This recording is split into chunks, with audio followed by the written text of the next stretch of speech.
Y ahora vamos a escuchar al doctor Jerome Priscoli, por favor, cuando usted quiera.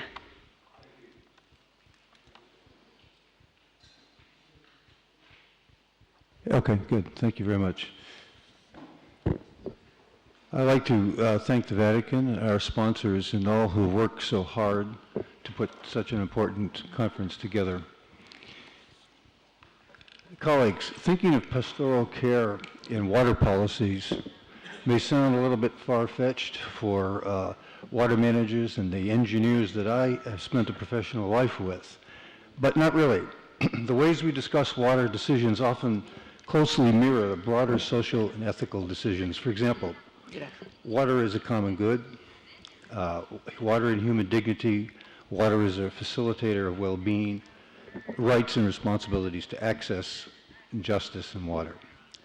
At the Stockholm Water Week in August, the Faith Water Interfaith Panel said, in the areas of the world with the highest levels of water stress, religion often plays a definitive role in the daily lives of community members. Two ethical imperatives animate the remarks I'm about to make. First is the preference for the poor, and the second, development. Actually, they're summarized probably in two of the giants of the 20th century. Gandhi, who said poverty is the worst polluter, and Amartya Sen, development is freedom. Those who would seek to understand the ethical dimensions of water policy today confront many tough issues, and let me just suggest four. First, we must confront the reality that most people live in places where the water comes only a few times, a few months of the year, sometimes with too little, other times with too much. Water is also used for agriculture, industry, domestic, ecological, flood risks, reduction, hydroelectric, power navigation, and more. Humanity is continually realigning these uses to fit new demographics and new levels of development, and they must do it in a great deal of uncertainty. Second, we must deal with the notion that the poor cannot pay. The truth is that the poor do pay, and the poor pay a far higher percentage of their income and wealth and treasure than almost anyone in the rich worlds would ever stand for. So our challenge is not the willingness or ability to pay as much as it is how to align the access of the resources and the capital to the poor. Faith-based organizations have a huge potential to assist such access, especially in rural areas.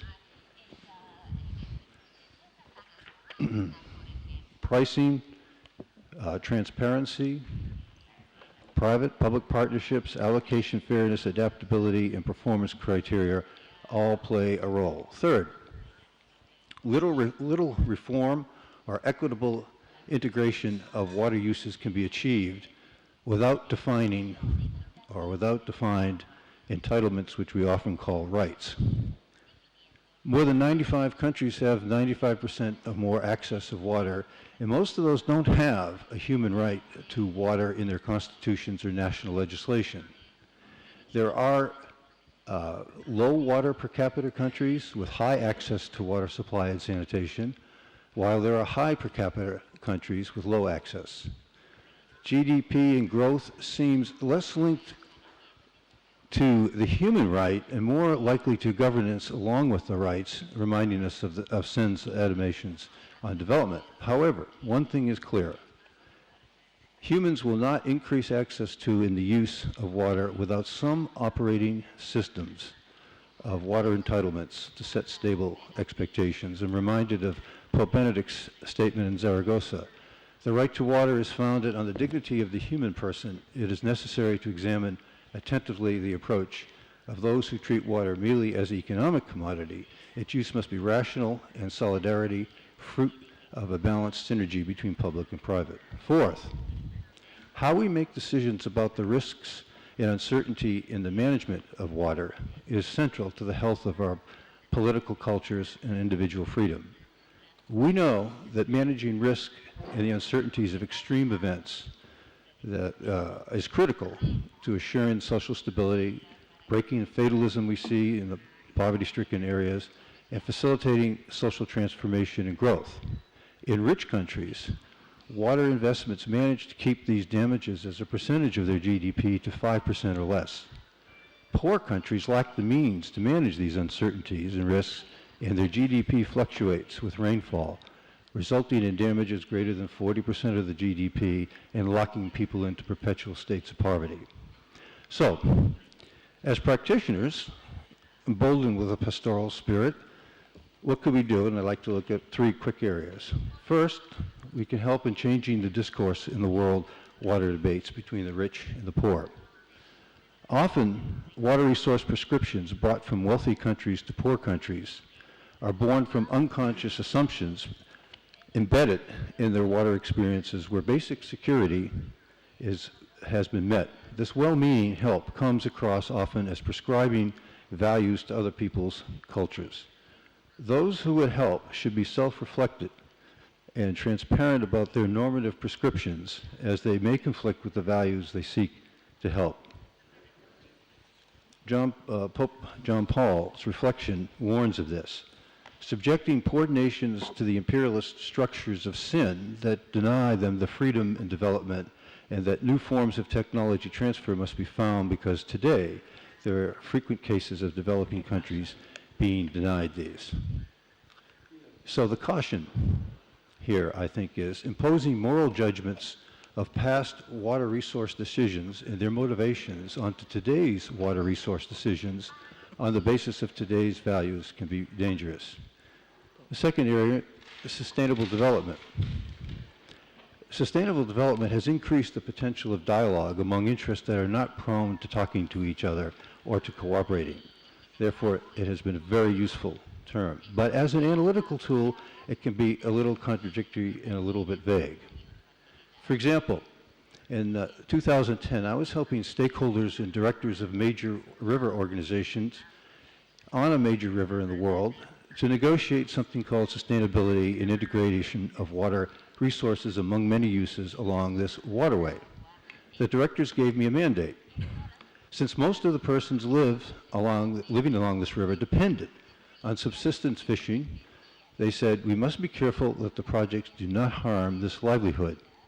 This is a genuine, caring, and reasonable mandate. However, the reason one undertakes such water investments is to help transform the social fabric so that those who live on subsistence fishing and whose fathers lived on subsistence fishing before do not have to see their children doing the same thing. So the question becomes, what are we sustaining? A form of predictable, perpetual poverty, subsistent living? Anyway, this is an important ethical question.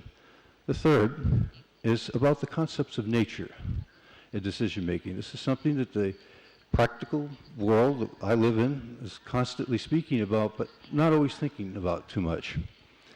During the Kyoto World Water Forum in 2006, one of the local Japanese newspapers ran an interview with an American, and it was extolling her wonderful experience of nature in a local Japanese garden. The experience was clearly real and moving, but is it nature? After all, the park was totally constructed, I suspect, to elicit just such important experiences, so maybe this is nature with human help in design? At the same time, newspapers in the state of Pennsylvania reported that illegal damming violated rules for stream flow. The regulatory inspectors reviewed the permit action levied against this landowner, only to discover that the illegal diversions were built by local beavers, and there was no way to find the beavers. If humans are seen as separate from nature, as in many water policies, then why not the beavers? If pure nature experiences such as a Japanese garden can be created by humans, are they not part of the same process? In short, when we think about this, are we confusing creation as a process with creation as the material world?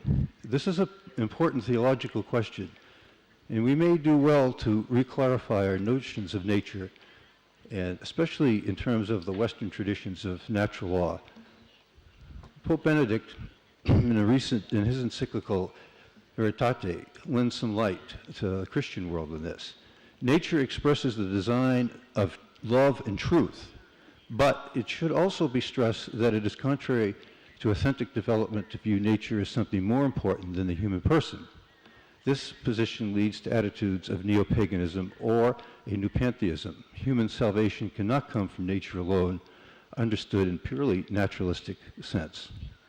In his book, When Jesus Came to Harvard, Harvard theologian Harvey Cox reflects that he was always struggling to find the best advice to help students who wanted to be saving the earth and doing good deeds.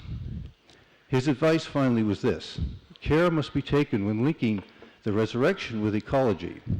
The Christian view of the future initiated in the resurrections includes both the earthworms and the black holes. Many students look to her, Mother Earth, not just as our mother, but also as our savior, a role for which the earth is plainly not suited. Exalting the earth into a goddess, Gaia, is ill-advised and fails to appreciate that she shares our finitude and our mortality and will eventually burn to ash also. So, we cannot both separate and combine humans and nature for the convenience of policy advocacy because we are part of nature. So who are we?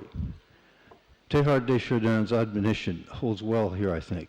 The earth is the altar on which the mass of life is constantly celebrated. So our beliefs in nature are deep, often unconscious, and they drive values and interests underpinning our water policies.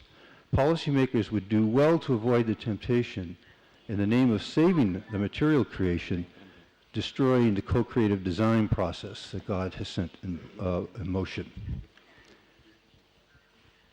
The water crisis is primarily one of distribution of water, knowledge, and resources, and not one of absolute scarcity. But water and conflict security debates are often driven by notions of physical scarcity and often pass over some of the most salient aspects of water, a venue of dialogue and of providing a principal tool for preventive diplomacy. We actually heard a little bit about that earlier. And for building cultures of cooperation. Classical humanity's respect for water lay in its sense of water's sanctity. Tertullian, one of the early fathers of the Christian church, says that water was the first seed of the divine spirit, who then preferred it to all other elements. It was water that first commanded to produce living creatures. It was water, first of all, that produced that which is life. These and other such notions support a value system underlying the ancient Roman supply practices that tried to provide a free-flowing supply of water to its citizens. Vitruvius notes that hence also those who fill priesthoods of the Egyptian tradition show that all things arise from the principle of water. Therefore, inasmuch as physicists, philosophers, and clergy judge that everything consists of the principle of water. The title here in this city of Superintendent of Rivers and Waters in Renaissance Italy was awarded to some of the most famous of what was called the Fontainares, the designers of fountains, which title meant more than engineering. It included knowledge of hydromythologies, as well as hydraulics, physics, and science. These persons who worked on urban water as well as fountains defined themselves in their mission of transforming the stagnant into flowing, the pond into fountain, and mortality into vitality. They saw themselves as magi, wise men who had discovered universal principles. The discovery of Frontinus' book. Le rughe sono un segno tangibile del tempo che passa, ma ora il tempo va fermato.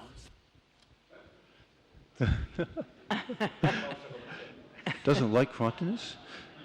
Or the water magi? No. The book of the Aqueducts of Rome, the Pope inaugurated a papal reform program which saw a renewing of pure and flowing water as a sacred and civic duty. Was that a time? Is that a time? Was that the time? What? No, 1 minuto y 20 segundos. Okay. Okay. Thank you. Thank you. Thank you. Okay. After building the flood defenses in Dagenham and the Thames in the 18th century England, the ritual of hydraulic Thanksgiving was established, in which we have a gathering of all politicians and people to feast and then have common food and celebration in communities among many who were adversaries. It was actually put on the parliamentary calendars. So our Western history teaches us over and over that ethics are related to water policies. But there is a balance between the sanctity and utilitarian aspects. This balance point will differ throughout the world. In fact, throughout history, I was surprised to find that ancient Chinese as well as modern Western poets in the 19th, 20th century, have used the same metaphor for water. That is, water is the carrier of the collective memory of humanity. That's the bell, right? So can I give you three conclusions? Yes. Okay, thank you. In concluding, let me mention, as I said, three things. First, yes, we must respect our ecology. Yes, we must be good stewards. And there's more. Our water policies, we need to adopt this preference for the poor. As Pope Benedict had said, if protection of the environment involves costs, they should be justly distributed and taking into account the different levels of the various countries in the need for solidarity. So I'd like to finally conclude with the quote that we have used from Pope Francis. Our world has a grave social debt towards the poor, who lack access to drinking water because they're denied the right to life consistent with inalienable dignity. This debt could be paid partly by an increase in funding to provide clean water and sanitary services among the poor. Thank you.